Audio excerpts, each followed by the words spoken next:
Meningkatnya penderita gangguan kesehatan mata di Makassar mulai dari anak usia dini hingga orang dewasa membuat pelayanan khusus mata meningkat. Penggunaan gadget atau gawai yang berlebihan menjadi salah satu pemicu utama banyaknya warga mengalami gangguan kesehatan mata, hingga banyak warga harus berobat ke luar negeri lantaran belum lengkapnya fasilitas kesehatan mata di Makassar. Namun, kini sejumlah dokter telah membangun sebuah rumah sakit khusus mata untuk memudahkan warga di Makassar mendapatkan pelayanan kesehatan mata tanpa harus membuang biaya tinggi ke luar negeri untuk berobat.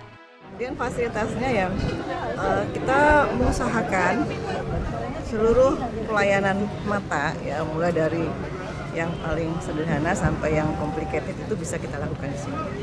Jadi kita mengharapkan ini rumah sakit nanti kalau mamanya satu pasien, kita nggak usah kirim kemana lagi, selesai di sini.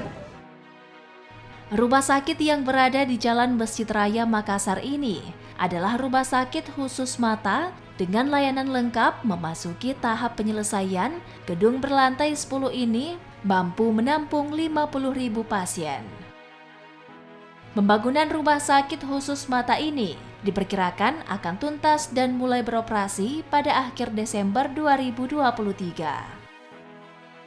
Karena Makassar ini pembangunannya luar biasa, cepat dan pesat ya, sehingga memang untuk masyarakat Indonesia Timur nanti berpusat ke sini. Tidak usah jauh-jauh terbang ke kota lain, ke Pulau Jawa, ke Jakarta. Semua akan kita lengkapi di sini. Ya, akan menjadi rumah sakit yang terlengkap, tercanggih, khusus untuk pelayanan mata.